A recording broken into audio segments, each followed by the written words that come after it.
Hello everyone, कैसे हैं आप सभी। उम्मीद है सभी स्वस्थ है, मस्त है और पूरे जी जान से पढ़ाई में लगे हुए हैं, क्योंकि अब समय काफ़ी कम है।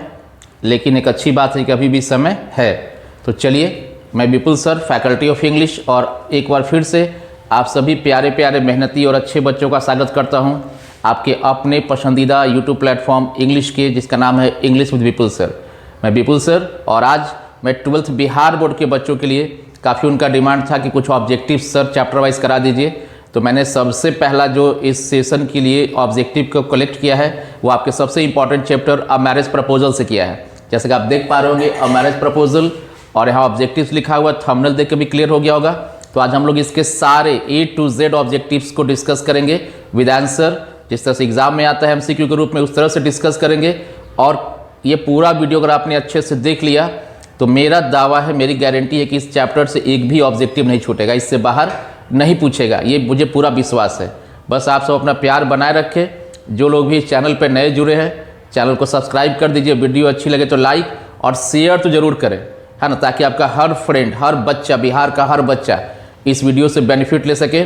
क्योंकि आप ही वो माध्यम है जो हमारे मेहनत को एक अच्छा परिणाम दे सकते हैं। वो यूट्यूब के ऊपर हो, क्लासरूम के ऊपर हो, रिजल्ट के ऊपर हो, आप हैं तो हम सब टीचर्स हैं। तो चलिए बिना देर किए शुरू करते हैं आज का ज़बरदस्त सेशन, शानदार सेशन। तो देखिए, जो फर्स्ट क्वेश्चन है ना, देखिए आप क्या लिखा हुआ कि मैरिज प्रपोजल ऑब्जेक्टिव। तो हम लोग इसमें केवल और केवल ऑब्जेक्टिव को डिस्कस करेंगे। देखिए, marriage proposal is the type of, marriage proposal क्या है, टाइप है। किसका टाइप है? ट्रेजेडी है, कॉमेडी है, नॉवेल, और क्या है, शॉर्ट स्टोरी। तो मैरिज प्रपोजल क्या है, कमेंट कीजिए आप सभी लोग। मैरिज प्रपोजल क्या है? तो it is a type of comedy. Marriage proposal का क्या है? कॉमेडी, इसको याद रखिएगा। अब marriage proposal is written by, marriage proposal लिखा गया है, किसके द्वारा लिखा गया है? जॉन मिल्टन, सिगनोया, एंटन चेकव और H.E. बेट्स। तो चलिए जल्दी जल्दी हम कमेंट कीजिएगा अपना आंसर, क्योंकि हम लोग बहुत टाइम नहीं देंगे, क्योंकि क्वेश्चंस काफ़ी है। तो मैं नहीं चाहता कि वीडियो बहुत लेंदी हो, कि फिर कुछ बच्चे बोले यार हमसे नहीं होगा, है ना। तो मैरिज प्रपोजल किस के राइटर कौन है? इसके राइटर है एंटन चेकव। कौन है? Anton Chekhov. Chubukov becomes gap to know Lomov's desire. देखिए, डिजायर वर्ड है। डिजायर का मतलब क्या होता है? डिजायर का मतलब इच्छा। देखिए, लोमोफ का इच्छा क्या था? वो इसलिए आया था चुबको के घर पे कि वो उसकी बेटी को के लिए शादी करना चाहता था। उससे प्रपोजल को लेकर आया था कि भाई प्रस्ताव लेके आया था कि हम आपकी बेटी से शादी करना चाहते हैं। तो क्वेश्चन पूछता है कि लोमोफ का डिजायर क्या था? तो उसका डिजायर था कि वो नाटालिया से, उसकी बेटी से शादी करना चाहता था। किसकी बेटी से? चुबको की। तो क्वेश्चन क्या है कि चुबको बिकम्स, चुबको हो जाता है, खाली स्थान गैप दिया हुआ है, टू नो लोमोफ्स डिजायर, मतलब लोमोफ के डिजायर को जानकर चुबको क्या हो जाता है? देखो ऑप्शन दिया है, सैड, दुखी हो जाता है, कंफ्यूज, परेशान, समझ नहीं आता क्या करे, हैप्पी, खुश, एंग्री, गुस्सा। तो आप सब बताइए। चुबको जब जानता है लोमोफ का डिजायर कि वह उसकी बेटी से शादी करना चाहता है, नटेला से शादी करना चाहता है, तो उसका रिएक्शन क्या था? तो चुबको वॉज वेरी हैप्पी, बहुत खुश होता है, क्योंकि चुबको भी कहीं ना कहीं से दिल में चाहता था कि चुबको की बेटी नाटालिया का शादी भी लोमोफ के साथ हो जाए। एंटन चेकव बिलोंग, देखिए बिलोंग टू मतलब कहाँ के निवासी थे, कहाँ के रहने वाले थे? तो एंटन चेकव बिलोंग करते थे कहाँ से? रशिया से। कहाँ से बिलोंग करते थे? रशिया से। Anton Chekhov was a gap by profession. देखिए, प्रोफेशन का मतलब पेशा। देखिए, उनका ड्रामा लिखना, स्टोरी लिखना, जो भी ये सब क्या है, उनका कोई पेशा नहीं था, ये उनका एक पैशन था। लेकिन क्वेश्चन पूछा क्या कि प्रोफेशन, पेशा से वो क्या थे? टीचर, डॉक्टर, क्रिकेटर और सोल्जर। तो एंटन चेकव पेशा से क्या थे? एक डॉक्टर थे। क्या थे? एक डॉक्टर थे, वो ध्यान रखिएगा। एंटन Chekhov was born in, born का मतलब जन्म, कि एंटन चेकव का जन्म किस ईयर में हुआ था, कब हुआ था? 1760, 1860, 1960, 1560। तो इसका सही आंसर क्या है? कमेंट कीजिए। इसका सही आंसर 1860, 1860। एंटन चेकव का जन्म 1860, 1860 में हुआ था। एंटन चेकव डाइड इन, उनकी मृत्यु कब हुआ? 75, 1923, 1904, 1913। तो जन्म हुआ 1860 में और मरे कब थे? 1904। याद रखिएगा, एंटन चेकव का जन्म 1860 में और मरे कब थे? 1904 में। अ marriage proposal presents the characters. देखिए, एक अच्छा क्वेश्चन है कि मैरिज प्रपोजल प्रेजेंट कर रहा है, दर्शा रहा है किसको? कैरेक्टर्स को, ऐसे पात्र को, हु कॉज, जो उत्पन्न करते हैं, दियर ओन, खुद का। देखिए क्वेश्चन समझिएगा, marriage proposal presents the characters, मतलब मैरिज प्रपोजल ड्रामा है, इसमें ऐसे कैरेक्टर्स को दर्शाया गया है, ऐसे पात्र को दर्शाया गया है, हु कॉज दियर ओन, जो खुद का, स्वयं का उत्पन्न करते हैं। क्या उत्पन्न करते हैं? हैप्पीनेस खुशी, कंफर्ट आराम, मतलब कोई टेंशन नहीं, दोनों एक ही तरह से कह सकते, दोनों वर्ड सेम है। डिसकंफर्ट परेशानी, और ड्रामा। तो इसका सही आंसर है क्या? डिसकंफर्ट, क्योंकि आपने देखा है कि इसमें किस तरह से नाटलिया लोमोब चुबको आपस में बिना बात का बतंगड़ करते हैं और वहाँ पे एकदम झगड़ा हो जाता है, परेशान हो जाते हैं। 9 है चुबको वाज अ। तो चलिए बढ़ते हैं अपने अगले क्वेश्चन, जो कि क्वेश्चन नंबर 10 है। देखिए 10 क्या कह रहा है? Anton Chekhov introduced to the stage the realistic problems of gap. देखिए क्वेश्चन समझिएगा अच्छे से कि एंटन चेकअप ने क्या किया? इंट्रोड्यूस किया, यानी कि सामने लेके आया। क्या लेके आया सामने? स्टेज पे। स्टेज मतलब चूंकि उनका ड्रामा था, तो ड्रामा ऑलवेज क्या है? परफॉर्म करने का चीज़ है, स्टेज के ऊपर परफॉर्म होता है। मतलब वो अपने ड्रामा के थ्रू स्टेज पे किस चीज़ को इंट्रोड्यूस किए? रियलिस्टिक प्रॉब्लम, वास्तविक समस्या। किसका? The poor, students, common people और लैंड ओनर्स। तो इसका जो सही आंसर है कि एंटन चेकअप ने अपने ड्रामा के थ्रू जो स्टेज के ऊपर जो अपना ड्रामा लेके आए, उसके थ्रू उन्होंने क्या कोशिश किया कि हमेशा एक जो रियल प्रॉब्लम है किसका? कॉमन पीपल का। तो इसका आंसर क्या है? सी नंबर, यानी कि कॉमन पीपल। याद रखिएगा कि इसका आंसर क्या है? इसका आंसर है सी। ठीक है, तो 10 का आंसर क्या हुआ? सी। तो याद रखना है कि एंटन चेकअप ने अपने ड्रामा के थ्रू हमेशा क्या लेकर आए? वो कॉमन पीपल के प्रॉब्लम्स को इंट्रोड्यूस किया सबके सामने। बढ़ते अगले क्वेश्चन को 11। Anton Chekhov started his literary career. Literary career का मतलब क्या? साहित्यिक जीवन। क्या? कि एंटन चेकअप ने शुरू किया, क्या शुरू किया? अपना साहित्यिक जीवन बाय राइटिंग गैप। मतलब उन्होंने सबसे शुरुआत में जब अपने साहित्यिक जीवन का शुरुआत किया, तो सबसे शुरू में उन्होंने क्या लिखना शुरू किया? Short stories, novels, comic sketches और पोएम्स। तो चलिए जल्दी कमेंट कीजिए क्या इसका आंसर होगा। देखिए एंटन चेकअप ने सबसे शुरू में क्या लिखा था? Comic sketch. याद रखिएगा कि एंटन चेकअप ने अपने जीवन के शुरुआत में सबसे पहले जब उन्होंने अपना साहित्यिक जीवन स्टार्ट किया, तो उन्होंने क्या लिखना शुरू किया था? Comic sketch. ओके, बढ़ते अगले क्वेश्चन 12 की ओर। एंटन चेकअप वाज अ ड्रामेटिस्ट। आप सब जानते हैं कि वो एक ड्रामेटिस्ट थे, लेकिन ड्रामेटिस्ट होने के साथ देखिए एज वेल एज, मतलब एंटन चेकअप एक ड्रामेटिस्ट तो थे ही, इसके साथ साथ क्या थे? नॉवलिस्ट, उपन्यासकार थे, शॉर्ट स्टोरी राइटर थे, पोएट थे, नन थे। बता दूं कि एंटन चेकअप ड्रामेटिस्ट होने के साथ साथ क्या थे? एक शॉर्ट स्टोरी राइटर भी थे। देखिए इस चैप्टर को बहुत ध्यान समझिएगा, A to Z इतना सारा ऑब्जेक्टिव इसमें मैंने बना दिया है ना कि कहीं नहीं मिलेगा आपको। अगर आपने एक बार गौर से ही पूरा वीडियो देख लिया, बिना थके बिना रुके, एकदम पूरा कंसंट्रेशन के साथ, तो इस चैप्टर का एक भी ऑब्जेक्टिव नहीं छूटेगा, ये मेरा वादा है आपके साथ। ठीक है, और जो लोग नए हैं चैनल को सब्सक्राइब कर दीजिए और जरूर से लाइक कीजिएगा, और जितना आपका दोस्त है सब में शेयर कीजिए, ताकि आपके हर दोस्त को इसका बेनिफिट मिल सके। The works of Anton Chekhov. देखिए एंटन चेकअप की जो रचनाएं हैं, वर्क्स है, वर्क मतलब क्या? रचना। प्रेजेंट वो दर्शाती है, एन एक्यूरेट पिक्चर, एकदम वास्तविक तस्वीर, वास्तविक हालात। तस्वीर का मतलब नहीं कि तस्वीर फोटो बना दी है तो खींच मेरी फोटो, नहीं, यहाँ पे एक्यूरेट पिक्चर का मतलब क्या है? वास्तविक हालात को। ऑफ द खाली स्थान ऑफ हिज डे, मतलब जब वो लिखा करते थे उन दिनों का वास्तविक हालात। किस चीज़ के वास्तविक हालात को दर्शा रही है? गांव के, रशिया के, अमेरिका के, जापान के। तो इसका सही आंसर कहाँ से बिलोंग? रशिया से बिलोंग करते थे, तो इसका सही आंसर है क्या? रशिया। मतलब क्वेश्चन क्या समझे? Works of Anton checkup. Anton checkup जो रचनाएं थी प्रेजेंट, वो दर्शाती हैं, क्या दर्शाती हैं? Accurate picture. एक्यूरेट पिक्चर का मतलब वास्तविक हालात, वास्तविक परिस्थिति। किन दिनों को? उन दिनों को जब वो लिखा करते थे। तो किसका?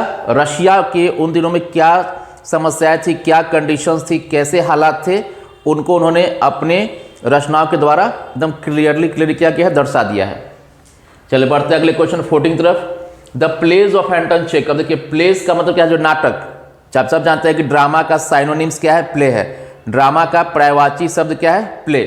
The plays of Anton Chekhov, यानी कि एंटन चेकअप का जो प्लेज था, है ना, जो ड्रामा था, कंटेन, उसमें क्या हुआ करता था? कंटेन तो होना, उसमें क्या होता था?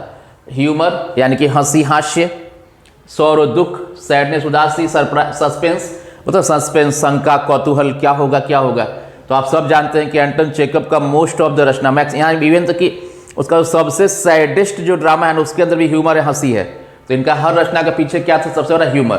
ह्यूमर का मतलब क्या? हास्य, कॉमेडी बोलते हैं ना, कॉमेडी, हास्य, वही। ठीक है, चलिए बढ़ते हैं अपने अगले क्वेश्चन नंबर 15 की तरफ। The comedies of Anton Chekhov are based on, यानी कि एंटन चेकअप का जो थोड़ा जल्दी के चक्कर में कहीं कहीं हो जाता है मिसप्रोनाउंसिएशन, क्योंकि थोड़ा सा ज़्यादा क्वेश्चन है, कहीं भी एक भी क्वेश्चन मैंने छोड़ा नहीं है। The comedies of Anton Chekhov are based on, यानी कि जो एंटन चेकअप का जो कॉमेडीज है वो बेस्ड आधारित है किस पे? इमेजिनेशन, कल्पनाओं पे। ह्यूमन वीकनेस, आदमी की जो कमजोरी है उसके ऊपर। ह्यूमन करेज, आदमी का जो ताकत है उसके ऊपर। और फॉर्मनेस, शक्ति के ऊपर। तो इसका आंसर है कि उन्होंने आदमी के वीकनेस के ऊपर अपने ड्रामास को, कॉमेडीज को बेस किया है कि आदमी कहाँ कहाँ कमजोरी है, आदमी कहाँ पे थोड़ा सा फेबल, थोड़ा सा कमजोर पड़ जाता है।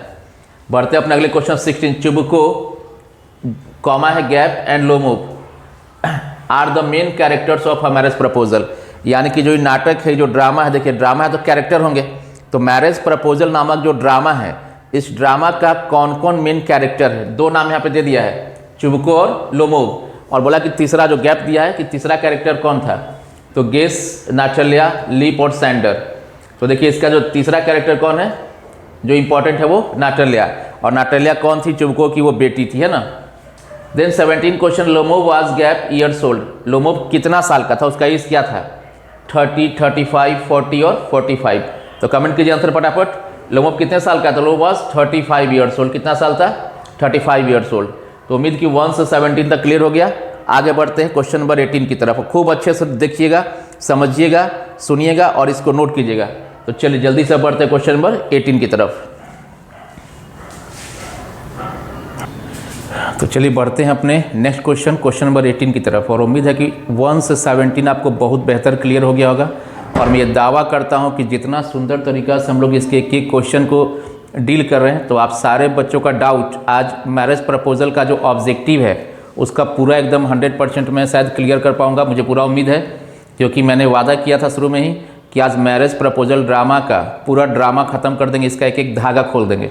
तो बस आप लोग बने रहिए और ध्यान से देखते रहिए। अब देखिए क्वेश्चन नंबर 18 क्या है, नाटल्या वाज गैप ईयर्स ओल्ड, नाटल्या का एज कितना था?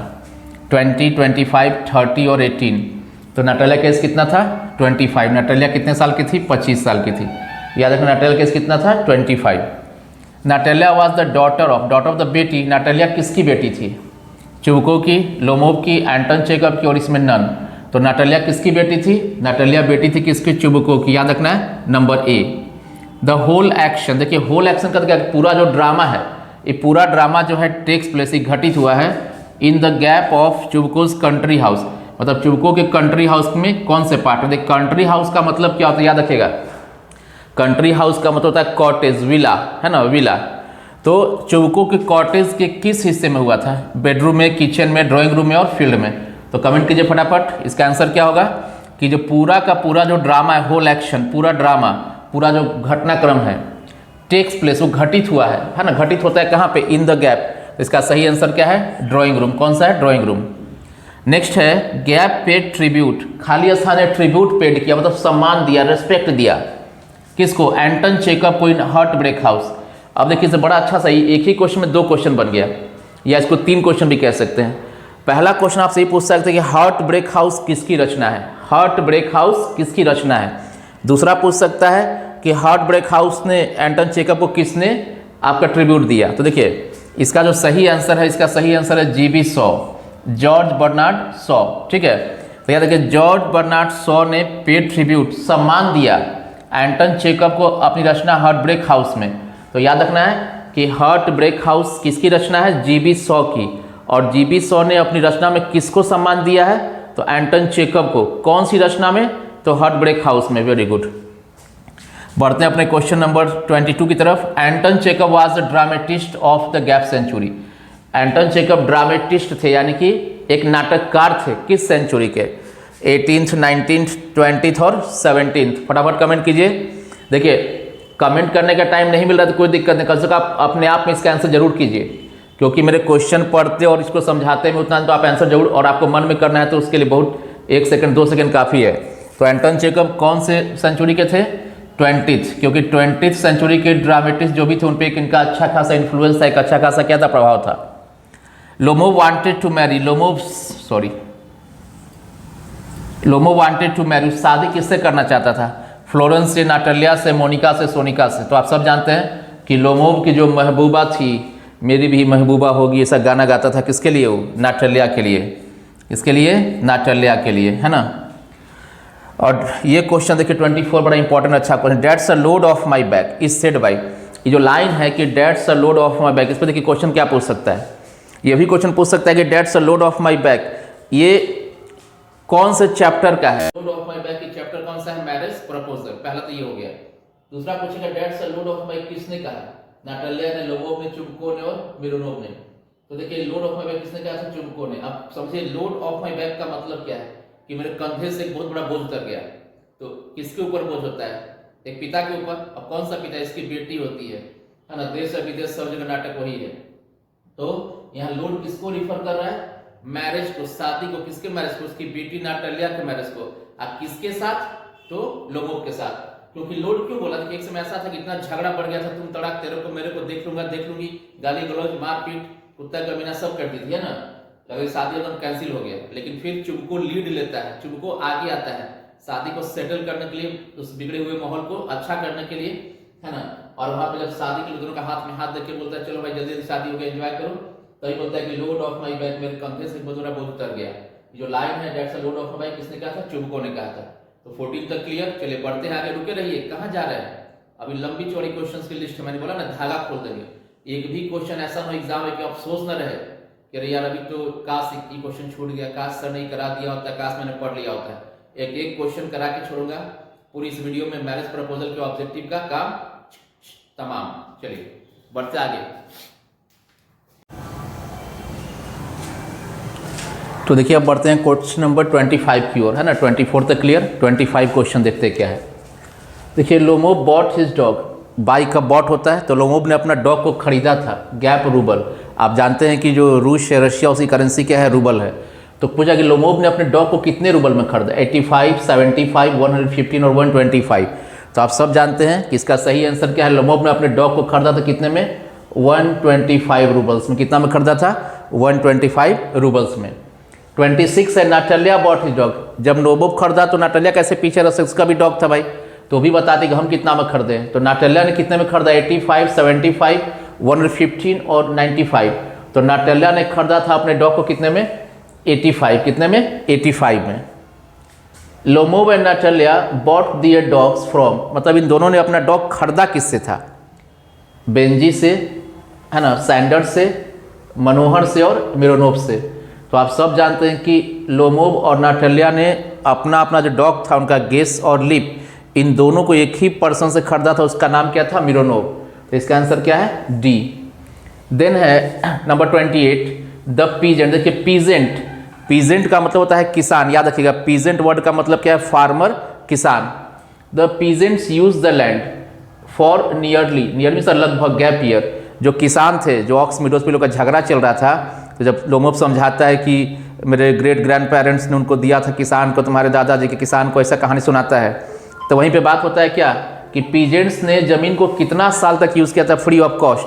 तो यहाँ पे आंसर क्या है, पीजेंट्स ने यूज़ किया था जमीन को कितना साल, 40 साल तक। याद रखिएगा, पीजेंट्स ने जमीन को यूज़ किया था 40 ईयर, 40 साल, अब फ्री ऑफ कॉस्ट किया था, मतलब कोई पेमेंट देकर नहीं किया था। उसके मतलब क्या करते थे, उसकी दादी के भट्ठा पे ईटा पकाते थे, फायर ब्रिक्स, फायर पकाया है ना, ब्रिक्स को पकाने का काम होता ना, ईटा भट्ठा।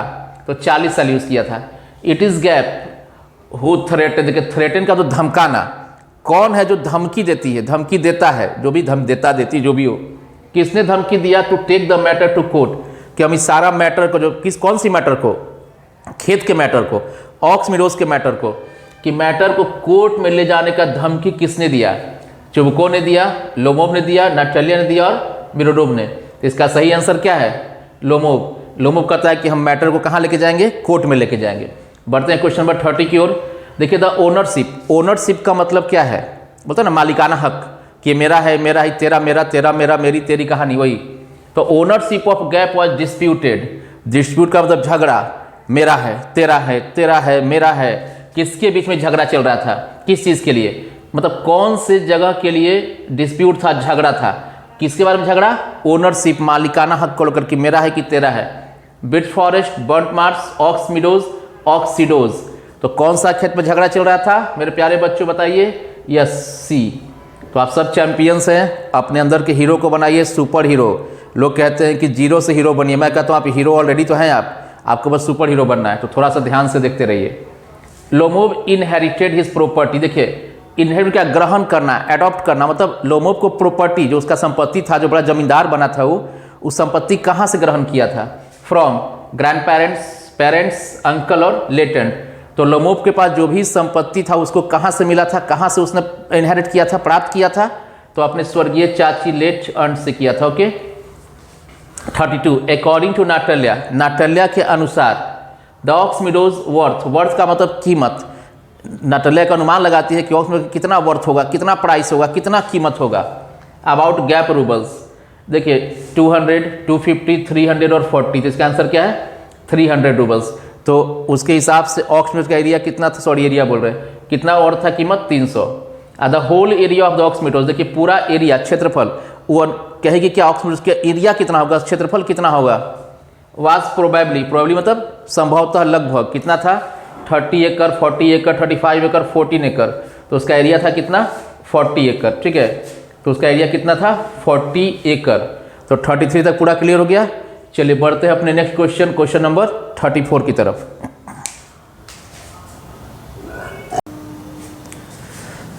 तो चलिए बढ़ते हैं अपने नेक्स्ट क्वेश्चन जो कि 34 क्वेश्चन है उसकी तरफ। देखिए gap was the name of Lomov's dog, यानी कि लोमोव के डॉग का नाम क्या था? डोडो, लोमोव, गेस और लिप। तो आप सब जानते हैं कि लोमोव के डॉग का नाम क्या था? लोमोव के डॉग का नाम था गेस, ठीक है, याद रखिएगा, लोमोव के डॉग का नाम था Guess. So the gap takes the lead, मतलब खाली स्थान आगे आता है, लीड करता है मतलब आगे आता है। टू सेटल द मैरिज, जो शादी बिगड़ गई थी, जब कोई बात बिगड़ जाए, है ना, तो शादी तो बिगड़ गया था, लड़ाई झगड़ा करके, उसको गाली गलौज करके मैटर कोर्ट में जाएंगे, घर से निकल जा मत दिखाना, ऐसा करके झगड़ा चल रहा था। जब शादी एकदम इम्पॉसिबल था तो किसने लीड लिया, कौन आगे आया शादी को सेटल करने के लिए? लोमोव, नाटल्या, चुबको और एंटन चेकब। तो इसका आंसर है चुबको, जो कि नंबर सी है।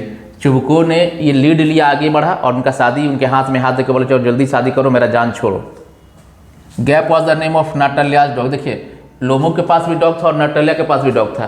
तो लोमोव के डॉग का नाम क्या था? गेस। और नाटल्या के डॉग का नाम देखिए टॉमी, लिप, डोडो और गेस। देखिए मेरा डोडो बड़ा पॉपुलर हो गया है ना, यहाँ भी डोडो, यहाँ भी डोडो। तो नाटल्या के डॉग का नाम क्या था? लिप था, क्या था? लिप। और डोडो किसके डॉग का नाम था? मेरे डॉग का नाम है। देखिए डॉग का नाम लेते ही कुत्ता के भौंकने का आवाज़ आ गया बाहर से, बोला बहन वो कुत्ता बोल रहे हो? नहीं कुत्ता जी। चलिए the peasants use the gap for Lomov's earned grand, देखिए पीजेंट मतलब क्या? किसान। किसान जमीन कितना साल यूज़ किए थे? 40 साल। आपको बता दें फ्री ऑफ कॉस्ट, कोई पैसा लोग नहीं देता था जमीन के बदले में, फ्री ऑफ कॉस्ट यूज़ किया था। याद रखिएगा पीजेंट्स ने जमीन को कैसे यूज़ किया था? Free of cost. तो वो लोग क्या किया करता था? जमीन का यूज़ करता, उसके बदले क्या करता था? डू फार्मिंग, खेती करता था लोमोव की चाची की ग्रैंड मदर के लिए, उनके घर का काम करता था, उनके भट्टी में ईटा पकाता था कि खाना बनाता था। तो किसान जो थे वो लोमोव के अंट के ग्रैंड मदर के जो भट्टी था ना ईटा का, उसको फायर, उसमें भट्टी को में ईटा को पकाया करते थे, फायर ब्रिक्स, ठीक है। गैप क्लेम, खाली स्थान दावा करता है, क्लेम मतलब दावा करना। To have the memory of an elephant, देखिए मेमोरी ऑफ एन एलिफेंट एक फ्रेज भी, इसका मतलब बहुत तगड़ा याददाश्त, जैसा बोलते हैं मेरा याददाश्त बड़ी तगड़ा, हम कुछ नहीं भुलाते, सब बात याद रहता है हमको। तो मेमोरी ऑफ एलिफेंट मतलब बहुत ज़बरदस्त याददाश्त, आपका मेमोरी पावर बड़ा स्ट्रांग है, इसको बोलते हैं मेमोरी ऑफ एन एलिफेंट। तो इस ड्रामा में किसने ये दावा किया है? नाटल्या ने, लोमोव ने, चुबको ने, अर्नन। तो इसका आंसर क्या है? लोमोव। लोमोव कहता है, कुछ बात जब चलती है वहाँ पर तो कहता है कि भाई मेरे पास जो याददाश्त है ना, मैं कुछ नहीं भूला, मुझे हर एक बात याद है ना। लोमोव कहता है कि मेरे पास किसका याददाश्त है? हाथी का, मतलब मेरा याददाश्त बड़ा ही तगड़ा है, बड़ा ही स्ट्रांग है। लोमोव वियर्स, लोमोव पहनता है, खाली स्थान to visit Chubukov house. Lomov क्या पहन कर आया था चुबको के घर पे, है ना, जब उससे मिलने के लिए आता है? तो पहला है morning coat, suit, pant shirt और लुंगी। लुंगी डांस करने आया था, लुंगी डांस है ना, थाला। तो लुंगी तो पहन के आया नहीं था, तो कॉमन सी बात, किसी मजाक में लिख दिए। तो यहाँ पर रियल क्या है? Morning coat. लोमोव जब चुबको के घर पे आता है तो वो क्या पहन के आता है? मॉर्निंग कोट पहन के आता है। Lomov is a man of gap temperament, देखिए टेम्परमेंट का मतलब क्या? कि स्वभाव, किस स्वभाव को आदमी था, कैसा उसका नेचर था? सैड, नर्वस, हैप्पी और फियरफुल। तो आप सब जानते हैं कि लोमोव नर्वस टेम्परमेंट का आदमी था, बात बात पे घबरा जाता था, बात बात पे सर्दी में माथे से टपके पसीने वाला कहानी थी उसकी। अब marriage proposal is a gap act play, 1 2 3 none. तो इसका 7 से जानते क्या है? 1 एक्ट प्ले। तो 41 तक क्लियर। चलिए बढ़ते हैं आगे, रुके रहिए, धागा खोल देना है, अभी थोड़ा सा समय देंगे तो पूरा मस्त इस चैप्टर का चटनी बन जाएगा। और एकदम अगर आपका सपोर्ट बेहतर मिला, सब लोगों ने इसको बहुत अच्छा प्यार दिया, तो अगले ही दिन तुरंत हम लोग दूसरे चैप्टर पिंच ऑफ स्नफ या फिर आर्टिस्ट, जो भी इंपॉर्टेंट चैप्टर्स हैं उनका पूरा ऑब्जेक्टिव लेके आएंगे। तो आप लोग जितना ज़्यादा प्यार देंगे, इस वीडियो को जितना ज़्यादा प्यार लुटाएंगे, आपके लिए उतना ही बेनिफिट होगा, है ना। और मैं उतना ही अच्छा आपके लिए अगला नेक्स्ट वीडियो लेके आ जाऊंगा, जिसमें कि किसी एक और चैप्टर का पूरा धागा खोल देंगे हम लोग। तो चलिए बढ़ते हैं अपने अगले क्वेश्चन, यानी क्वेश्चन नंबर 42 की तरफ।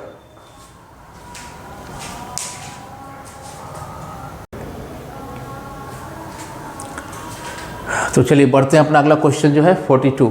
देखिए, नाटल्या वाज अ गैप लेडी। नाटल्या कैसी लेडी थी? आप लोग उसका चरित्र तो जान ही चुके हैं। पीस लविंग, शांति प्रिय महिला थी। क्वारलसम, झगड़ालू।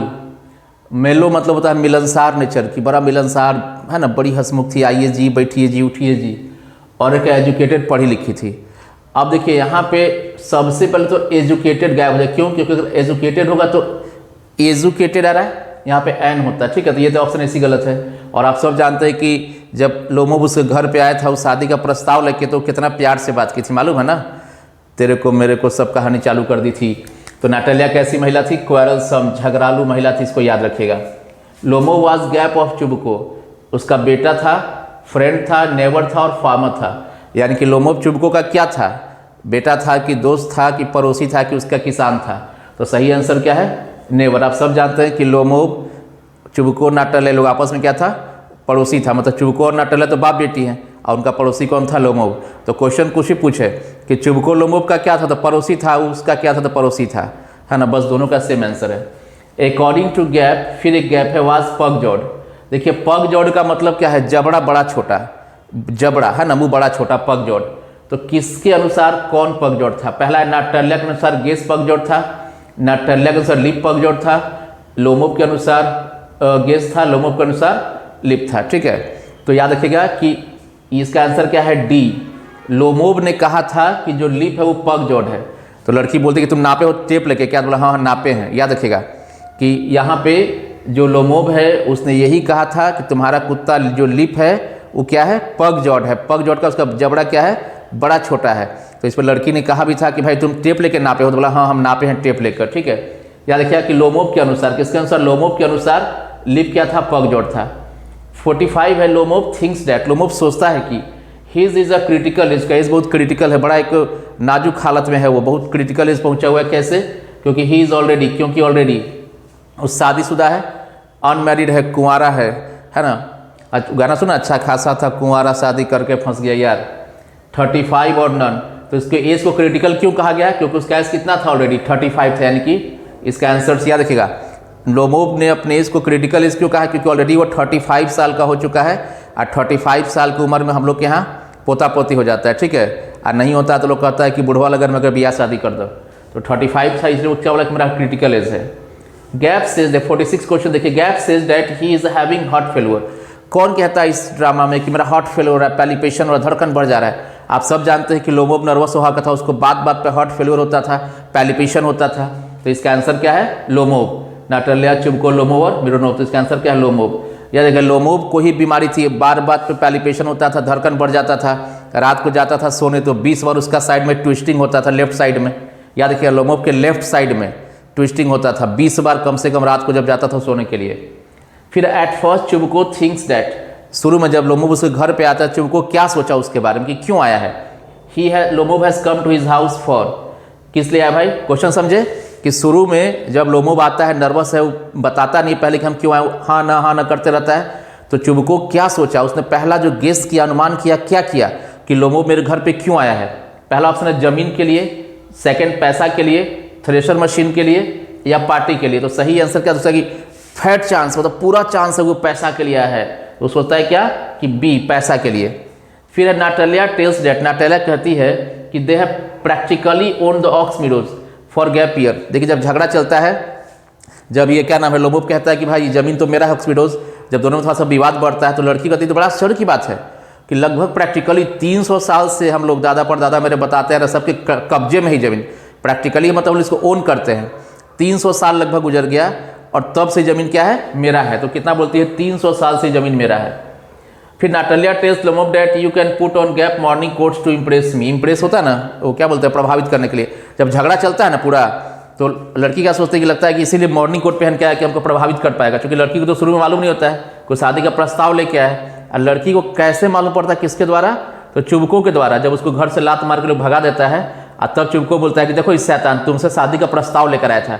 ये सुनते ही लड़की एकदम बदहवास हो जाती है, बोलते शादी का प्रस्ताव हमसे। तो कहने का मतलब लड़की को शुरू में डायरेक्ट मालूम नहीं पड़ पाता है, मालूम किससे पड़ता है, अपने पिता से, जब उसको लात मार के भगा देते किसको, लोमोव को। तो नाटलिया जब कहती है क्या तुम ऐसा कितना मॉर्निंग पढ़े थे ना कि मॉर्निंग कोट पहन के आया था उसके घर पे, तो बोलते तुम कितना कोट पहन के हमको कुछ इम्प्रेस नहीं कर पाओगे। 5, 10, 15, 20, इसका आंसर क्या है 15। तो 49 क्वेश्चन हो गया। थाम्बा थाम्बा थाम्बा, रुको कहाँ जा रहे हो, थोड़ा देर और, है ना, जल्दी से इसको ख़त्म करते हैं, थोड़ा सा पेशेंस रखिए। इतना शानदार क्वेश्चन कहीं नहीं मिलेगा, इतना ज़्यादा, इसलिए बोले सबको शेयर कीजिए, किसी का ना छूट पाए। तो चलिए बढ़ते हैं क्वेश्चन नंबर 50 की ओर, अपने हाफ सेंचुरी की ओर, जल्दी जल्दी।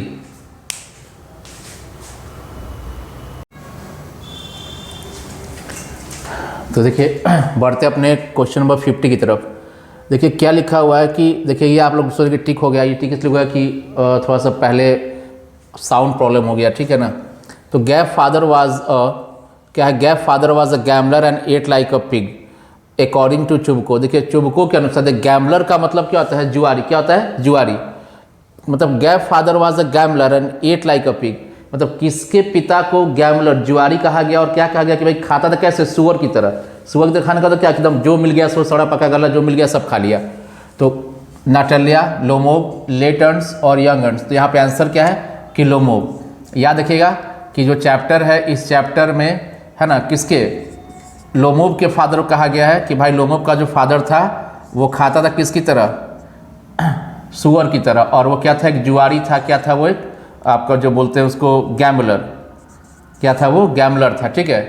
अब देखिए क्या है नेक्स्ट, चुबको गैप लोमोव्स क्लेम। देख क्लेम का क्या था, दावा, कि चुबको जो लोमोव के दावा को ऑक्स मीडोज के ऊपर क्या करता है, डज नॉट सपोर्ट, उसका साथ नहीं देता। जब चुबको जो है जब जानता है कि लोमोव कह रहा है कि भाई ऑक्स मीडोज मेरा है, तो चुबको का रिएक्शन क्या था, वो सपोर्ट नहीं करता है, सपोर्ट करता है, इग्नोर करता है कि जो करना करो यार हमको नहीं मतलब, और नन। तो चुबको जो सपोर्ट नहीं किया था, डज नॉट सपोर्ट। चुबको किसका सपोर्ट करता है, अपनी बेटी नाटलिया का सपोर्ट करता है। देन है Natalia comes to know about the marriage proposal through. अब देखिए नाटलिया तो शुरू में आती है, वो क्या बोलते हैं कि पापा तो बोले कि भाई एक व्यापारी मर्चेंट आया है सामान के लिए, मतलब चुबको उसको भी नहीं बताता है ना कि तुम्हारा तुमसे मिलने के लिए लोमोव आया है, शादी का प्रस्ताव। लड़की कुछ नहीं जान रही है, यहाँ के बाद कुछ और हो जाता है, शादी के बदले हमारा मारी हो जाता है। लेकिन अंत में जब लोमोव को लोग धक्का मार के घर से निकालता है, लोमोव लड़ाते हुए घर से बाहर चला जाता है, तो चुबको बोलता है कि देखो ही शैतान तुमसे शादी का प्रस्ताव लेके आया था। और जैसे वो सुनती है कि शादी का प्रस्ताव लेके आया था, तब बोलते कि जा, और लगती है अपने पिताजी यानी कि चुबको के ऊपर, है ना, बरछार एकदम पूरा बौछार करके उसको पूरा दोष लगाती है। तो नाटलिया को कैसे मालूम पड़ा कि लोमोव शादी का प्रस्ताव लेके आया था, किसके थ्रू, चुबको के through. Gap thinks that Lomov is possessed by some demon of contradiction. देखिए पोजेस का मतलब क्या, हावी होना। कौन सोचता है कि लोमोव पे आज पूरा हावी है, पूरा मूड बनाकर, किसका, डेमन ऑफ कॉन्ट्राडिक्शन, मतलब झगड़ा का मूड। कौन कहता है, किसके अनुसार, कौन ऐसा सोचता है कि आज लोमोव जो है मेरे घर आया ही है पूरा झगड़ा का मूड बनाकर। Natalia, Lomov, Chubukov. इसका आंसर क्या है, नाटलिया ही सोचती है।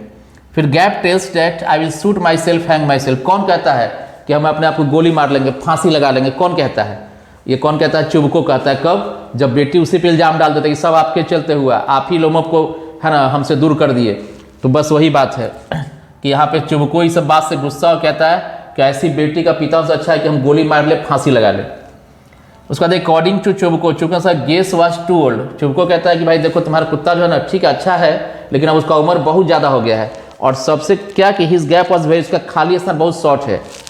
टेल, पूछ, मजल, देखिए ये मजल है, ठीक है, मजल, नेक और लेंथ। तो उसका आंसर क्या है, मजल उसका टू शॉर्ट। देखिए मजल क्या होता है, गर्दन होता है ना, गर्दन के पीछे का जो हिस्सा होता है, जो कुत्ता का गर्दन समझ लगा हुआ पीछे का हिस्सा पार्ट, वही क्या है, वो मजल है। तो बोला कि मजल इसका बहुत छोटा है। और देखिए लास्ट में लिखा कि important works of Anton checkup. तो एंटन चेकअप का 3 इंपॉर्टेंट वेल नोन वर्क्स है, uncle Vanya, the three sister, the cherry orchid. तो मेरे प्यारे बच्चों, सबसे पहले थैंक यू कि आपने पूरा वीडियो को देखा और बहुत बेहतर तरीका से आपने रिस्पॉन्ड किया है। उम्मीद करता हूँ कि मैंने इस चैप्टर का पूरा ऑब्जेक्टिव करा दिया है। लेकिन इन केस अगर ऐसा होता है क्या कि अगर कोई ऑब्जेक्टिव छूट गया होगा तो आप परेशान मत होंगे, क्योंकि अगर छूटा होगा, देखिए मैं ये वीडियो बनाने के बाद, ये अपलोड करने के बाद एक बार खुद से एनालाइज करूँगा कि कोई और क्वेश्चन छूटा है क्या।